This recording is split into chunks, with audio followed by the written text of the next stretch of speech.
Daawwattootaa fi dhaggeeffattoota qophii keenyaa akkam jirtu nagaa keessan isiniin jecha kitaaba Mirga Ajjeessuu jedhu koomeediyaa Waaqoo Geetaachoodhaan kan barreeffame kutaa 12ffaa isaa simbiraan geenya hanga xumuraatti nu hordofa. Sana booda namoota koree ijaarsaa manaa ta'anii filataman waamnee bakka isaan jiranitti mari'anne.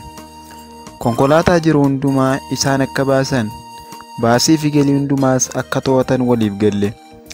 Anis dhimma ijaarsa mana sanaa akka hooggananiif koree sanatti imaanaa kenneen gara baadiyyaa bakka harmeen koo jirtu deeme. Guyyaa hojii irra waanan ooleef baay'ee dadhabeen ture. Halkan irbaata nyaadheen dafee rafe. 19 raadiyoo sagalee Ameerikaa. Ganama naannoo sa'aatii 4 keessa bilbilli biyya alaa tokko naaf bilbilame. Bilbilicha kaaseen heloo jedhe.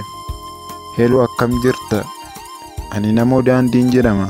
Raadiyoo sagalee Ameerikaa irraan siif bilbila naan jedhe. Namoo daandii barumsa gabaabaa waa'ee fiilmii hojjechuu yookaan fiilmii meeking irratti toora maastireetiidhaan na barsiisee ture. Baay'een isa jaalladha, dinqisiifadhas. Egaa waan maatii kee irra ga'ee dhageenyeerra baay'ee gaddine. Waaqayyo immoo waan hundumaa waan godheef isatu beeka.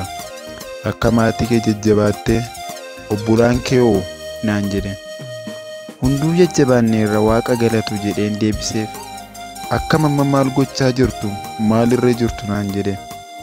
Manicha deebisnee ijaaruudhaaf kaleessa deemnee bakka isaa qulqulleessinee turre jedheen deebiseef. Baay'ee gaariidha. Amma gara dugda duubaa yaaduun sin fayyadu.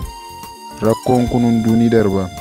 Ati jabaadhu, maatii kees jajjabeessi naan jedhe. Tole galatoomaa jedheen deebiseef. Amma maal goona sitti fakkaate? Haala amma irra jirtanii fi maal akka ta'e ture ana waliin gaaffiif deebii raasa goona. Ni dandeenya miti naan jedhan. Eeyyee rakkoon qabu jedheen deebiseef. Tole egaa cufeen deebisee siif bilbilaa wanta dubbattu itti qophaa'e jedhanii bilbila isaanii cufanii. Daqiiqaa muraasa booda deebisanii naaf bilbilanii gaaffiif deebii jalqabne. Akkuma beekamu torban lamaan darbe ajjeechaa suukanneessaan abbaa koo irratti raawwatamee ture. Gaafa gochi kun raawwatu magaalaa sana keessa qaamni nageenyaas tureera. Bulchiinsi magaalaas tureera. Qaamni mootummaas tureera.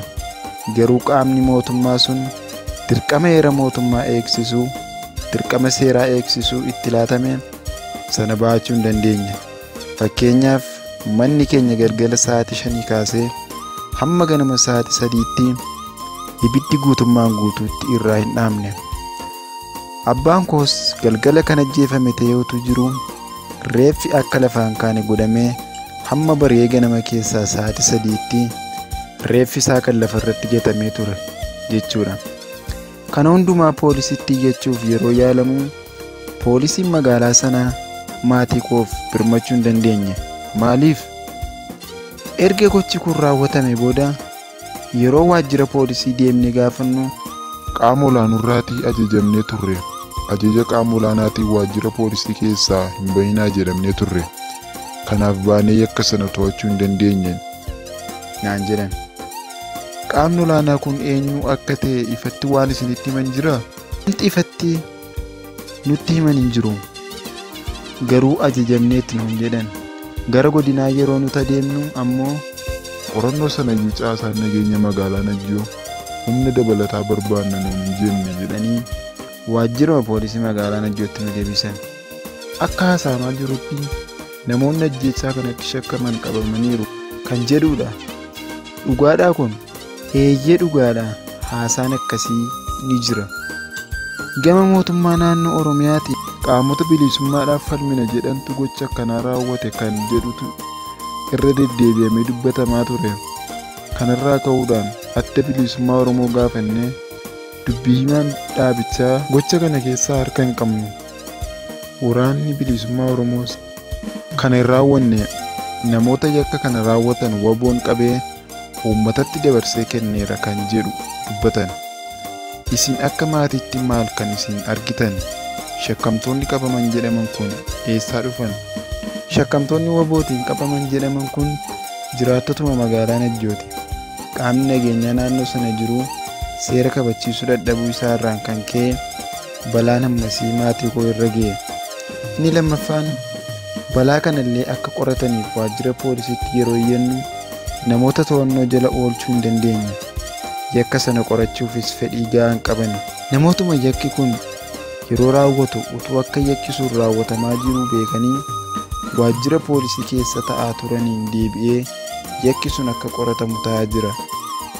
Qaamni yakki tokko akka hin raawwanne hambisuu utuu danda'u maal nu dhibdeedhaan erga yakkichi akka raawwatamu godhe booda deebi'ee ammoo yakka kana nan qoradha yoo jedhu nama qaanessa.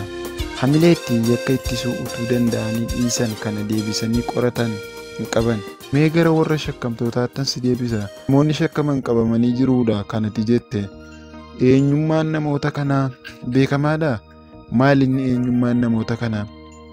Namoonni to'annoo waboo jala jiran dargaggootuma naannoo mana jireenya keenyaa jiraachaa turanidha.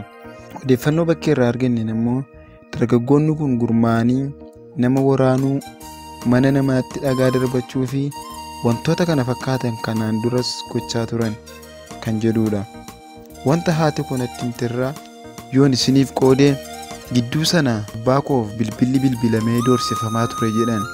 Bilbilli bilbilame yeroo deddeebiidhaan doorsifamu abbaan koo gara waajjira abbootii gadaa deemee dargaggoonni tokko tokkos bilbilanii ana doorsisaa jiru.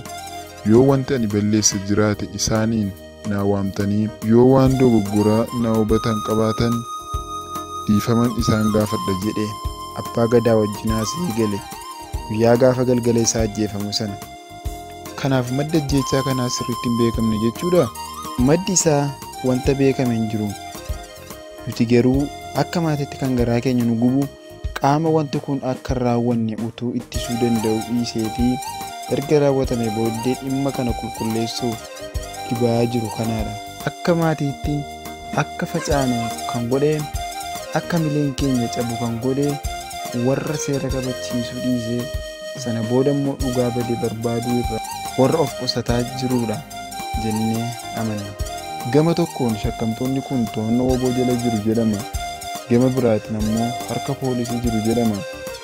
Shakkamtoonni to'ataman jiru erga ta'e eenyuudhaan to'atamanii jiru amma? Obboleessi koo inni xiqqaan gaafa gochi kun raawwate mana sana keessa ture. Fuulaa fuula nama arge qaba.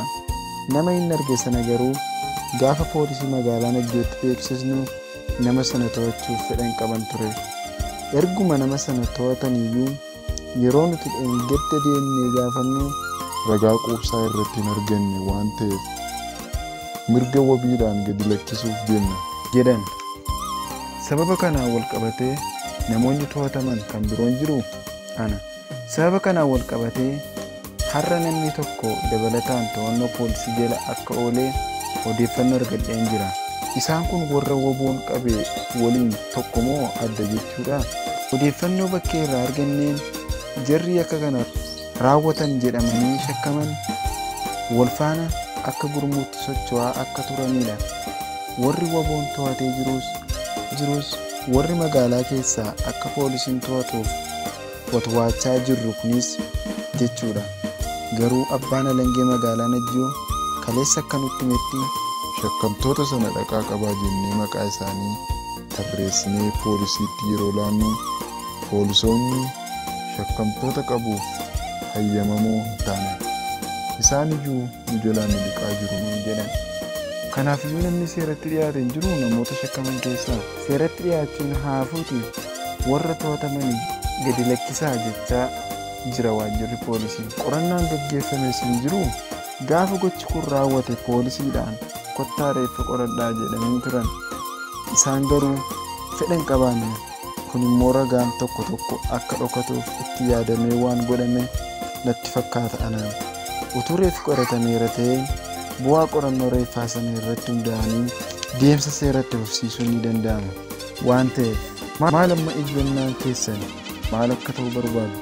Gochi shororkeessummaa maatii keenya irratti raawwatame kun seeratti dhiyaatee namni badii kana dalage seeraan akka gaafatamu barbaanna. Dhiiga namaa dhangalaasanii mana gubanii maatii diiganii abaluutu godhe lakka abaluutu godheedhaan faayidaa siyaasaaf fayyadamuun maatii keenyaaf gadda irratti gaddanuuf dabalaa jira. Gaaffiif deebii kan erga xumurree booda namoon waa tokko natti dubbate bilbila isaa cufatee addaan baane. Jabaadhu, guyyaa tokko Waaqayyo deebisee sin dhaaba. Anumtuu akka dhuunfaatti gadda hedduu dabarseera. Abdiin kutatiin kun hundumtuu ni darba. Ulfaadhu, yeroo kee waan naaf laatteef jedhee bilbila isaa cufatee addaan baane. Maal